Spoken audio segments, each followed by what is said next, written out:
Hi, everyone. Okay, so now welcome to episode 27 of Coloring Outside the Box. And I really hope I get through it this time without there being uh, either technical difficulties, AKA I forgot to push the record button, or somebody rings my doorbell in the middle of a really, really, really important thought. At least I thought so at the time. I don't know if this is the universe's way of telling me not to bother. Maybe I should do this on another day. However, I will persevere. If for no other reason than when I start something, I'm always determined to finish it. Okay, so yeah, I feel like I've said the things I want to say at least 14 times in the last 10 minutes, which of course is impossible, but nevertheless, I am prone to exaggeration. So what I really wanted to talk about today is connected to the phase of the moon we're currently under. So we're currently in the last quarter phase. And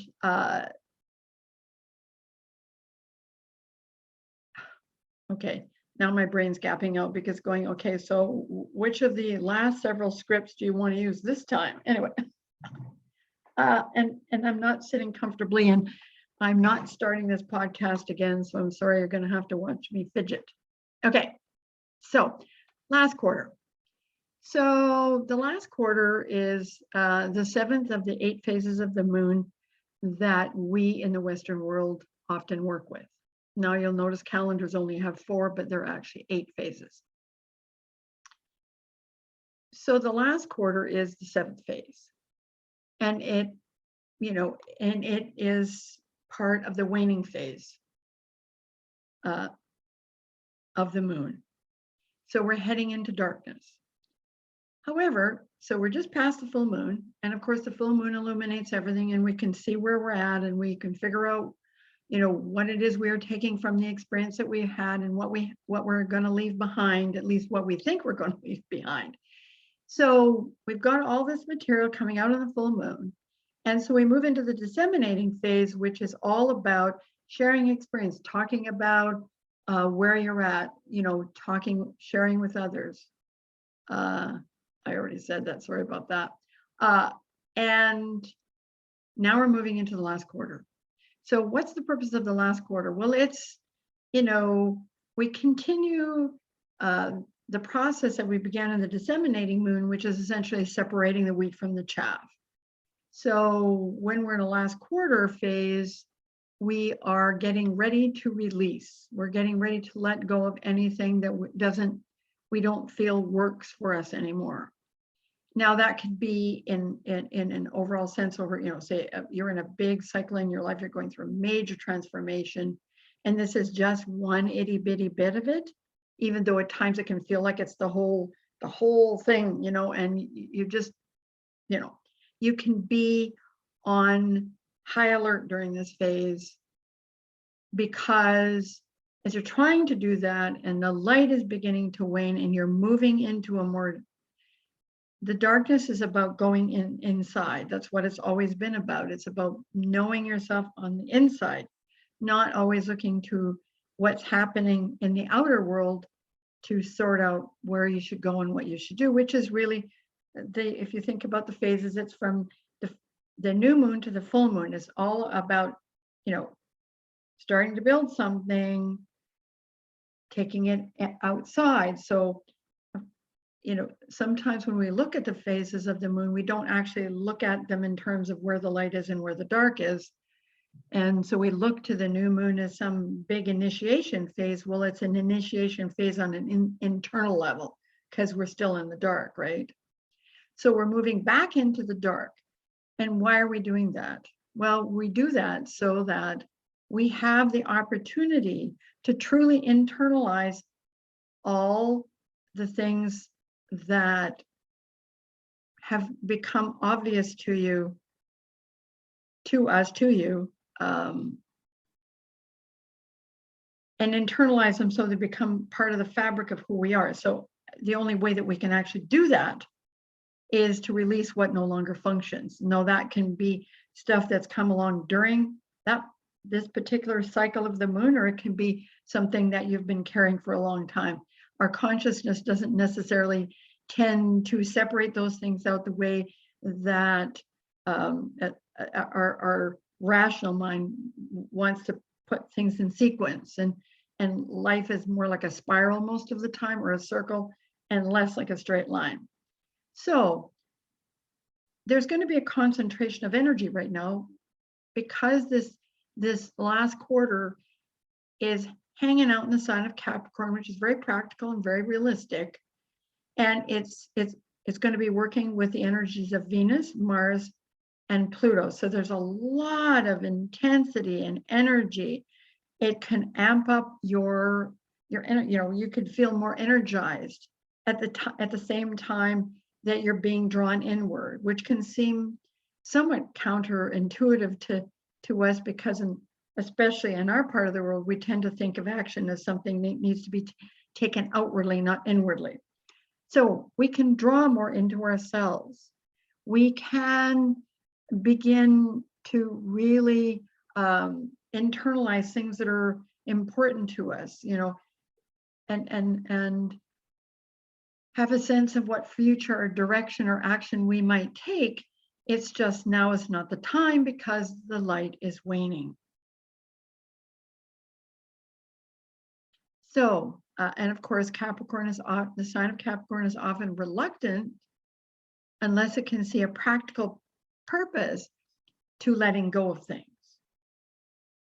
After all, I built it, I should just keep it. But when we're talking about building ourselves as human beings, things don't remain static. They just don't. This can be a time when you may not have a clue where you're going. And it's okay, because most of the planet doesn't know where it's going either, as a result of all of the events over the last couple of years. So we're in our third year of dealing with COVID. And then now we have a major conflict, one that affects the world that we live in more than it affects people who live in third world countries. It challenges all our ideas about what's fair, what's free, what's appropriate. And it's hard for us to see that.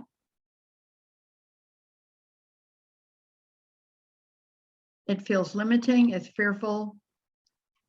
But again, that's also something that can happen during the last quarter, especially since we as humans are afraid of darkness for the most part, and all of the things that means, whether it's dark night of the soul, whether it's actually the physical dark, whether it's dark aspects in other people, whether it's negative stuff.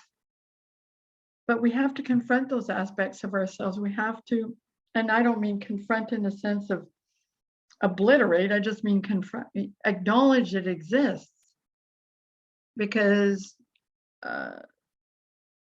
this is often where the shadows live. And instead of being afraid of the shadows within ourselves, without ourselves, this is a phase where we can really begin to accept that that's true and acknowledge that that's true. So acknowledge all the things that you feel right now. Doesn't matter what they are. And that includes being joyful, because there's, we do have a thing about, being okay in our lives if other people are suffering. Not understanding that, being the best part of ourselves actually makes the world a better place. It harkens back to that something I read in the I Ching, which is you cannot change the world unless you're prepared to change yourself. That the best contribution you can make to the planet is to change yourself. Because we always think energy flows inward, when in actual fact, in a healthy way, it flows outward. So we act from within, and we don't often think about taking action from within, because we always think action is about doing something outward. But if we act from within, if we act from the better place of the best place of ourselves, or the healthiest place of ourselves, is probably better because it's, or from a healthy place, trying to avoid using superlatives because they are comparisons. And what do humans get caught up doing most of the time is comparing what they've done to what they did before, or who did this or who did that. And that's one thing that comparison doesn't really help, because it's just a way, in my mind, of deflecting truth. And being accountable for yourself is the greatest act of liberation. As soon as you start holding things outside yourself accountable, then, and I'm not talking about situations in which people are victimized. Too often when that happens, we want to be accountable for ourselves and the person who did the victimizing. Other people are 100% responsible for what they do. You're responsible for what you do. And that's what I mean by accountable. We're so afraid of being wrong and always needing to be right that we run away from ourselves all the time.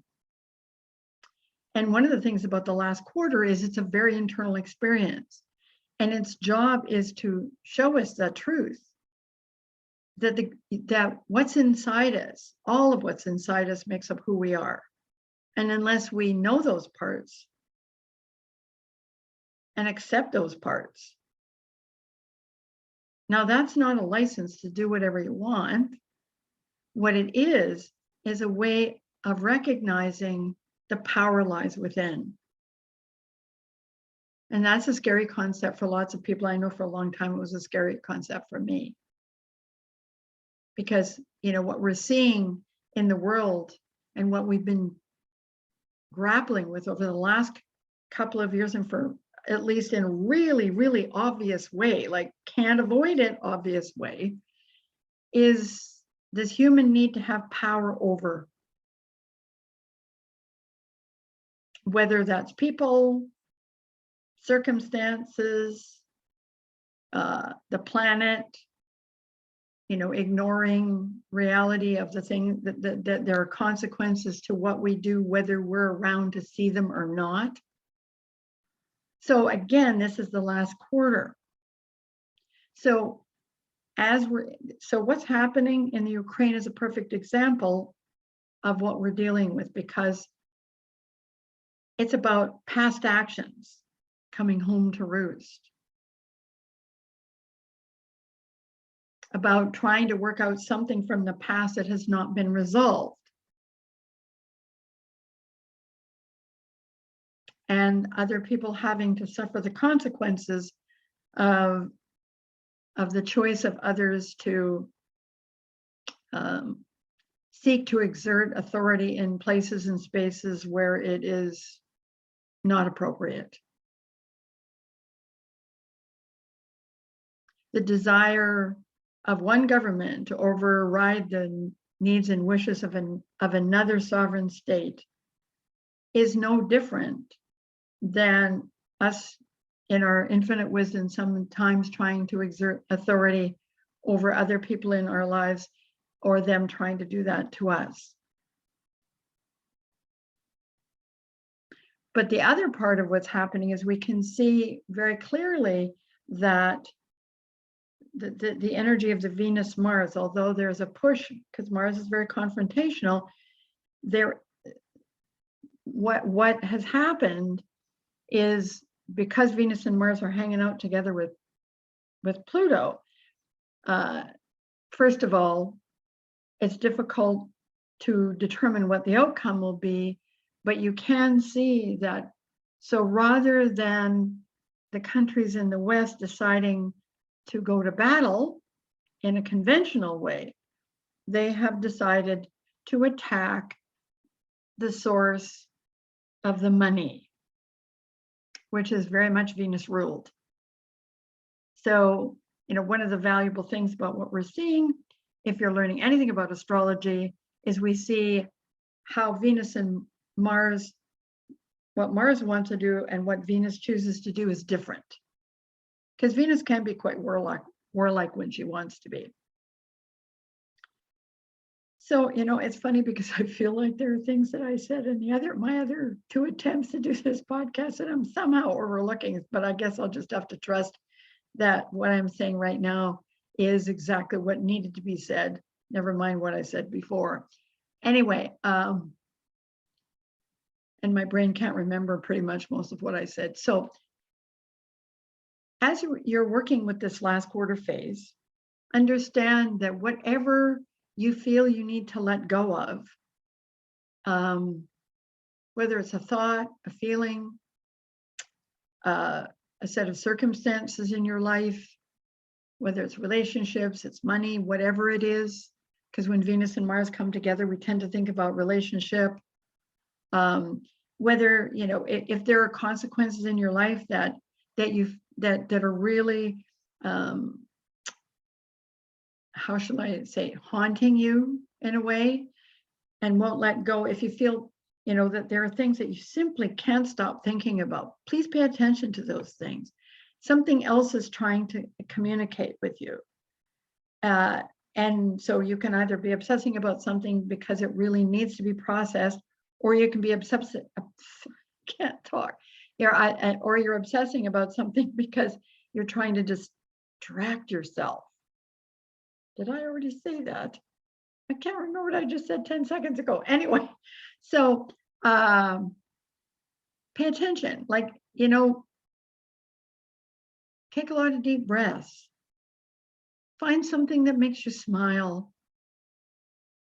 The world is a really intense place right now, and it really is okay for you to find some peace and quiet in it, whether that comes from, listening to music or reading a good book, or even binge watching a TV show. There's nothing wrong with releasing your consciousness at times from constantly going over the same material again and again, and just allowing there to be space. Because unless there's any space, new things cannot form. And we are heading into the balsamic moon. And of course, that will be, starts at 28 degrees of Capricorn. And I think that is sometime on Sunday. And I think it's on Sunday. Anyways, check that out. Because the new moon is on Tuesday afternoon. So with a balsamic moon in Aquarius, what you can expect is a lot of unusual ideas and aha moments and things going in a different direction than you thought they were going to. Because here's the deal, it's okay to release right now. And yes, things will ping in and pop in. Just let them go. Because when you get to the balsamic moon, anything that is meant to stick will show up again. You'll get a bunch of different ideas, and you're going to get a lot of insights and aha moments about where your life may be going. And it might not seem even doable or possible at all, because, anything that shows up under an Aquarian balsamic moon is so far in the future that it seems impossible. And it seems outlandish or unusual or weird. And it's like, oh, well, I would never do that. That's not me. So, we only have a balsamic moon in Aquarius once a year, obviously, before we have a new moon in Pisces. So the interesting thing about that dynamic is, the new moon in Pisces is like opening yourself up to everything, anything and everything. It doesn't have much form. It's not meant to. It's meant to actually take you into what seems like, the soup or a fog, or just, I'm floating in space. That's what the new moon in Pisces is like. And it can be a little bit overwhelming, especially after last quarter moon in Capricorn moving into a balsamic moon in Aquarius. You're supposed to let go of stuff that really has outlived its purpose. Because purpose changes throughout the course of our life. And I'm going to talk about that the next time I do a podcast, but not today.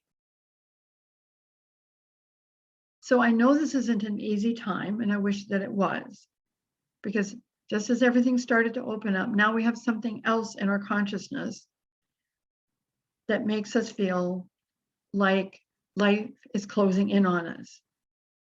So and the other thing about the balsamic moon and Aquarius is find a place in a space where you feel free. And where are we most free, actually, is in our own consciousness, in meditation, in imagining things, in creative pursuits. And creative pursuits can be everything from designing a new computer program to painting your bathroom. Creativity is in the eye of the person who's experiencing it. We create our lives each and every day. We're each and every one of us a creative being. It's just that, right now we're not feeling that creative in lots and lots of different ways. And this has a lot to do with Pluto, doing its last gasp in the last 3 to 4 degrees of Aquarius. Okay, let's backtrack. The last 3 to 4 degrees of Capricorn before it moves into Aquarius for a temporary stay next year. So we're getting ready to change gears in some really interesting ways. And in the moment, if we really, really want to contribute something healthy to the planet, the best thing we can do is to be a healthy version of ourselves, to send prayers, to think, to invoke love. If you do Reiki, to do Reiki. It doesn't matter. You can Reiki Ukraine, you can Reiki the planet, you can Reiki yourself. You can Reiki your friends, you can pray for them, I know all of this seems like, wow, like what good is that actually going to do? Well, first of all, if we all get stuck in fear, the energy of the planet will get really heavy. And that's the kind of energy that invites more difficulties, more challenges. Life is challenging. After all, we're here to experience duality. And so taking a few minutes every day to bring joy to your life, to lighten your mood, to shift, to make your life healthier or healthy, shifts energy, because energy moves outward from us. We're always thinking that we're always dealing with energy coming towards us. And so we spend a lot of time reacting instead of recognizing that we can take actions. Well, we can't go to the hot spots in the world and change those things, unless that happens to be our wheelhouse, because there are people on the planet who do things like that. But for the most of the people that are listening to this podcast, what can we do? Because on a deep level, I think that each and every human has a desire, and this is my Pollyanna part speaking, to make the planet a loving space, a happy space, a healthy space. We each of us come on the planet with wounds, and we each of us come on the planet with gifts. So expressing your gifts, expressing the authenticity of who you are actually does make the world a better place. Maybe you can't measure that, but just know that. So I'm going to leave you with that thought, with those feelings, and invite you to go deeper with those things. Because once we understand that, it is really much easier to acknowledge what needs to be released in us, what needs to be healed. So I want to thank you once again for joining me. Not sure when episode 28 will show up. It will show up on a day when my consciousness says it's time to talk to you again. So thanks for joining me. Please take care. Much love. Bye-bye.